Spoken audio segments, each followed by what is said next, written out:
AC machine lab કરવાના છે, જેનાથી આપણને ખબર પડે કે આપણી આખી લેબોરેટરીની જે ટર્મ છે. ગયા વખતે ડીસી મશીનમાં આપણે એક અઠવાડિયામાં કેટલી વાર આવતા હતા?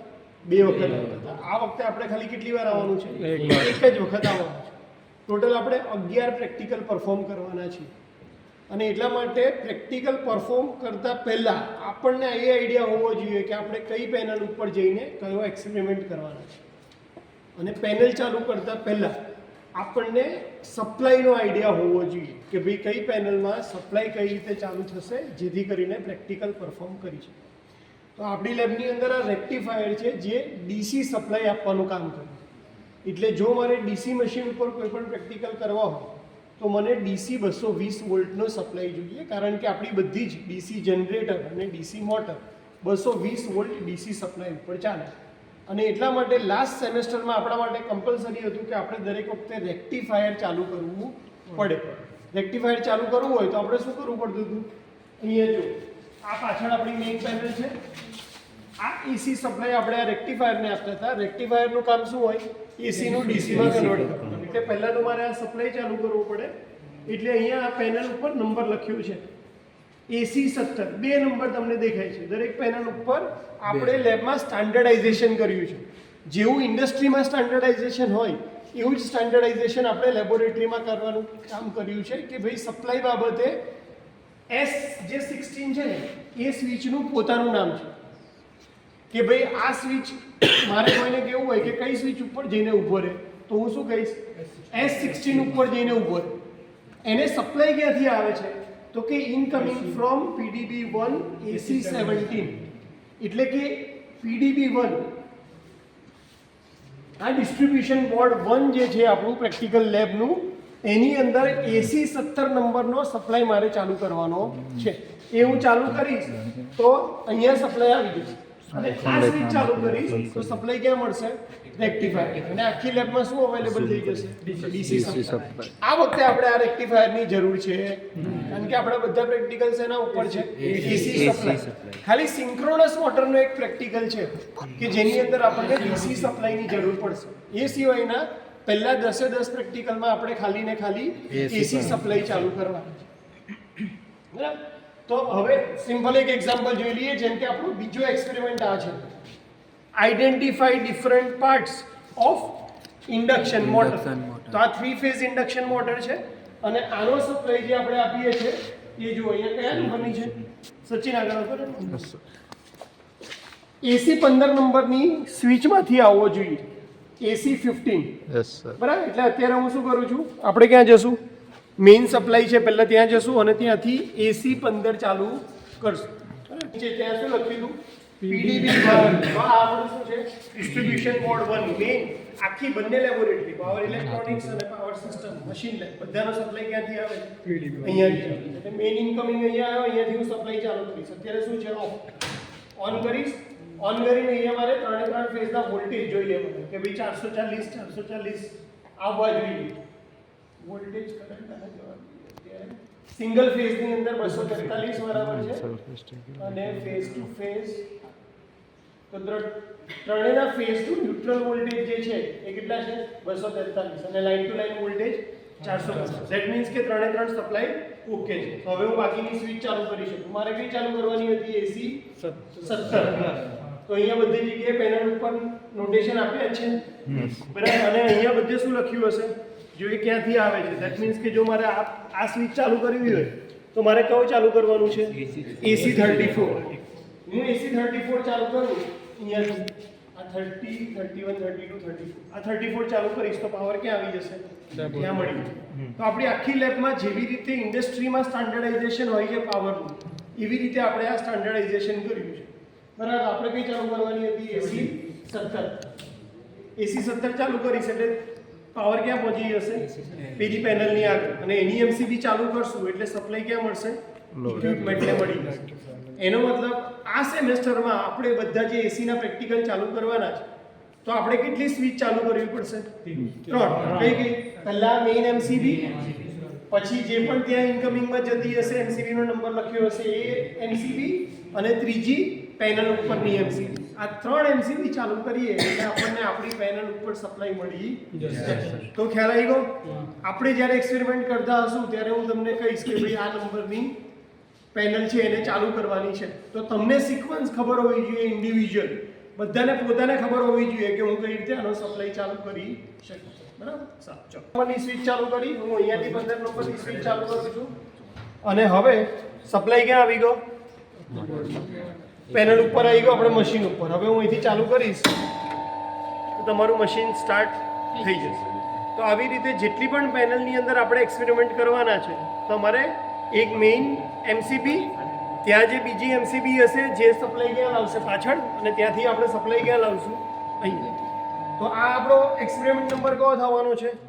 સેકન્ડ નંબરનો એક્સપેરિમેન્ટ, જેની અંદર આપણે ડિફરન્ટ પાર્ટ્સ અને working of 3 phase induction motor જોવાના છે. પહેલો પ્રેક્ટિકલ આપણો કયો છે? ટ્રાન્સફોર્મર છે અને એના અલગ અલગ પાર્ટ્સ. તો એ આપણે ક્યાં પરફોર્મ કરવાના છે? આપણે કયો એક્સપેરિમેન્ટ કરીએ છીએ? Experiment number 1, introduction to different parts of 3 phase transformer and its introduction.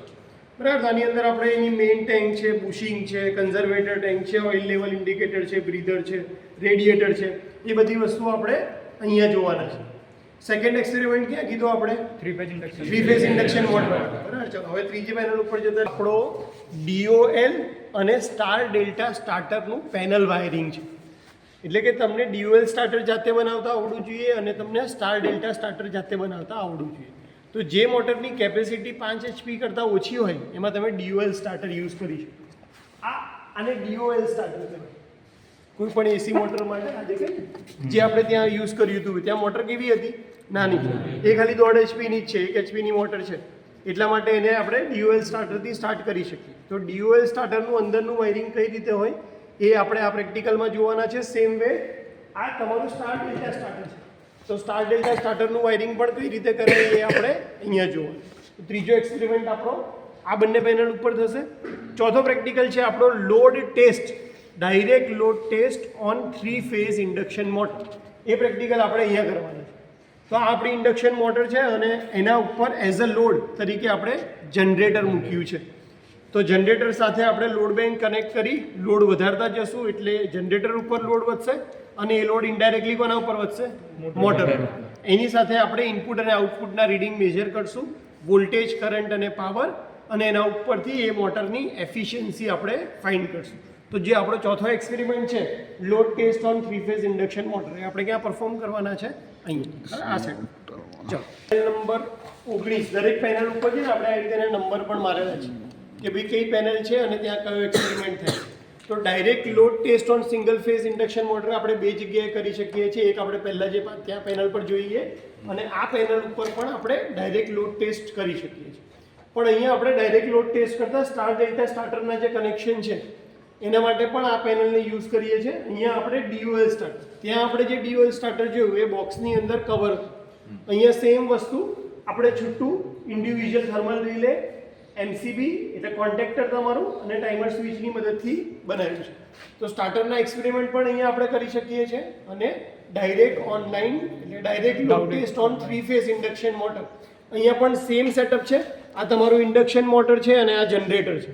એસી મશીનના પ્રેક્ટિકલમાં આપણે એટલું સારું છે કે આપણને મોટર જોઈને ખબર પડી જશે. જે મોટર ખાંચાવાળી છે એ બધી કેવી હશે? 3 phase AC motor, 3 phase AC motor. અને જે પ્લેન સરફેસ વાળી હશે એ કઈ હશે? DC motor. કારણ કે AC ની અંદર જે સપ્લાય જનરેટ થાય છે એ બધો ક્યાં થાય છે? બહાર, સ્ટેટર, રોટરની અંદર નહીં, સ્ટેટરમાં થાય છે. એટલે ત્યાં હીટ વધારે પ્રોડ્યુસ થશે. તો કુલિંગ આપવા માટે આપણે શું કરીએ છીએ? અહીંયા ખાંચાવાળું સરફેસ એની ડિઝાઇન કરીએ છીએ. એટલે એસી મોટરની દરેક પેનલમાં તમને આ ખાંચા જોવા મળશે. સેમ વે બાજુના પેનલ ઉપર આવતા રહીએ. પેનલ નંબર 18 ઉપર આપણે ડાયરેક્ટ નો લોડ અને block rotor test, no load and block rotor test of 3 phase induction motor એ આપણે આ પેનલ ઉપર કરીએ છીએ. એટલે કે આ મોટર ઉપર. હવે તમને ખબર છે કે જો મારે નો લોડ કરવો હોય, નો લોડ મોટર માટે કોને કહેવાય? તો મોટર ઉપર તમે કોઈ બી ટાઈપનો લોડ કનેક્ટ નથી કરતી તો એના શાફ્ટ ઉપર કોઈ બીજું ઇક્વિપમેન્ટ કનેક્ટેડ હોવું જોઈએ નહીં. તો આ આપણી જે મોટર છે એમાં શાફ્ટ ઉપર કોઈ ઇક્વિપમેન્ટ કનેક્ટેડ નથી, એટલે એમને એમ ફરાવશું તો એ કન્ડિશન કહેવાશે નો લોડ. અને જો હું આની રોટર જે ફરે છે પાર્ટ આને હેન્ડલથી પકડી લઉં, આવી રોટરને બ્લોક કરી દઉં તો એને કહેવાશે બ્લોક રોટર ટેસ્ટ. તો નો લોડમાં આપણે એમને મને ફરાવશું લોડ વગર, અને બ્લોક રોટર વખતે આપણે આને શું કરી દઈશું, પકડી લેશું, ફરવા નહીં દઈએ, અને ફૂલ લોડ કરંટ ખેંચશે ત્યારે આપણે એના રીડિંગ લેવાના છે. એવી જ રીતે આ જ પેનલ ઉપર બીજો સેટઅપ છે, એ છે સ્પીડ ચેન્જ કરવા માટે. એટલે અહીંયા એકચ્યુઅલી આ લાઈન આવે, પહેલો એક્સપેરિમેન્ટ થશે no load and block rotor test, અને બીજો એક્સપેરિમેન્ટ છે speed control by changing number of pole. તો નંબર ઓફ પોલ ચેન્જ કરીને તમે જો 8 પોલની મશીન બનાવો એ મોટરને, તો તમારી 750 RPM ઉપર ફરે છે, અને આપણે 6 પોલ વાળી બનાવીએ તો 1000 RPM, એટલે 970-980 RPM ની આજુબાજુ એ ફરે. એવી જ રીતે આપણો જે 11મો એક્સપેરિમેન્ટ છે એ પેનલ નંબર 17 ઉપર. સિંક્રોનસ મોટરમાં તમે જેમ જેમ ડીસી સપ્લાય વધારતા જશો એમ એમ તમે એને લીડિંગ પાવર ફેક્ટર ઉપર પણ ઓપરેટ કરી શકો.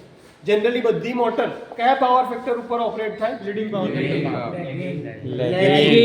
કેમ લેગિંગ? કારણ કે ઇન્ડક્શન મોટરમાં શું હોય? વાઇન્ડિંગ. વાઇન્ડિંગ એટલે કે ઇન્ડક્ટન્સ વધારે હોય, જેટલો ઇન્ડક્ટન્સ વધારે એટલો પાવર ફેક્ટર લેગિંગ આવે. એટલે બાય ડિફોલ્ટ તમને કોઈ પણ પૂછે કે ઇન્ડક્શન મોટર કે સિંક્રોનસ મોટરનો પાવર ફેક્ટર કેવો હોય, તો એ કેવો છે? લેગિંગ. પણ સિંક્રોનસ મોટરમાં એવી ફેસિલિટી છે કે તમે એને લેગિંગ એઝ વેલ એઝ લીડિંગમાં પણ ઓપરેટ કરાવી શકો, અને લીડિંગમાં ઓપરેટ કરાવી અને તમે ઓવરઓલ સિસ્ટમનો પાવર ફેક્ટર ઇમ્પ્રૂવ કરી શકો. અને એટલા માટે ડિસ્ટ્રીબ્યુશનમાં અથવા પાવર કંપનીના ઇન્ટરવ્યૂમાં એક સવાલ ખાસ MCQમાં પૂછાતો હોય કે પાવર ફેક્ટર ઇમ્પ્રૂવ કરવા માટે કઈ ડિવાઇસનો યુઝ થાય છે. તો એક મોસ્ટ કોમન આપણે બધાને ખબર છે, કઈ? કેપેસિટર. કેપેસિટરનો યુઝ હંમેશા પાવર ફેક્ટર ઇમ્પ્રૂવ કરવા માટે થતો. પણ ઓપ્શનમાં, કારણ કે એ બહુ પોપ્યુલર ઓપ્શન છે, તો કેપેસિટર નહીં આપે. ઓપ્શનમાં શું આપશે? Synchronous motor. તો એને જ ખબર હશે જેને સિંક્રોનસ મોટરનું ફંક્શન ખબર હશે કે synchronous motor lagging as well leading ઉપર પણ ઓપરેટ થાય છે. તો લીડિંગ પાવર ફેક્ટરમાં તમારે જો કોઈ મોટર ચાલતી હોય તો એ ખાલી એક જ મોટર છે, એને કઈ છે? Synchronous motor. તો સિંક્રોનસ મોટરનો વી કર્વ આવે એ ઓબ્ઝર્વ કરવાનો પ્રેક્ટિકલ આપણે ક્યાં કરવાના છે? અહીંયા સિંક્રોનસ કન્ડેન્સર વાળા પ્રેક્ટિકલ. એવી જ રીતે ઇન્ડક્શન મોટરની અંદર સર્કલ ડાયાગ્રામનો પ્રેક્ટિકલ આવશે. તો જ્યારે તમે આપણે નો લોડ અને બ્લોક રોટર ટેસ્ટ પરફોર્મ કરીએ છીએ એના રીડિંગ ઉપરથી જ આપણે શું ડ્રો કરવાના છે?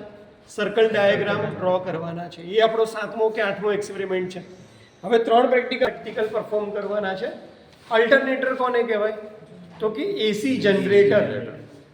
એસી જનરેટરનું જ બીજું નામ છે અલ્ટરનેટર. તો આ અલ્ટરનેટરનું રેગ્યુલેશન, વોલ્ટેજ રેગ્યુલેશન એટલે શું? જ્યારે એના ઉપર તમે લોડ નથી મૂકતા અને એસી જનરેટર ધારો કે 230 વોલ્ટ જનરેટ કરતું હોય, આપણું આ 3 ફેઝ છે એટલે 415 વોલ્ટ જનરેટ કરે. તો 415 અને તમે જ્યારે એના પર 10 એમ્પિયરનો લોડ કનેક્ટ કરો છો તો વોલ્ટેજમાં ડ્રોપ કેટલો થાય? ધારો કે 230માંથી 180 વોલ્ટ ઉપર આવી ગયું. પહેલા કેટલા જનરેટ કરતું હતું? 230. ક્યારે? જ્યારે એના પર લોડ નહોતો ત્યારે. હવે તમે એના પર લોડ કનેક્ટ કર્યો 10 એમ્પિયરનો અને વોલ્ટેજ ઘટીને 230માંથી કેટલો થઈ ગયો?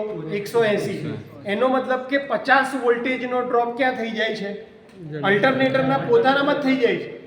તો 230 માઇનસ 180, 50 વોલ્ટનો ડ્રોપ થયો મશીનમાં પોતાનામાં, તો એ મશીન સારું કહેવાય? ના.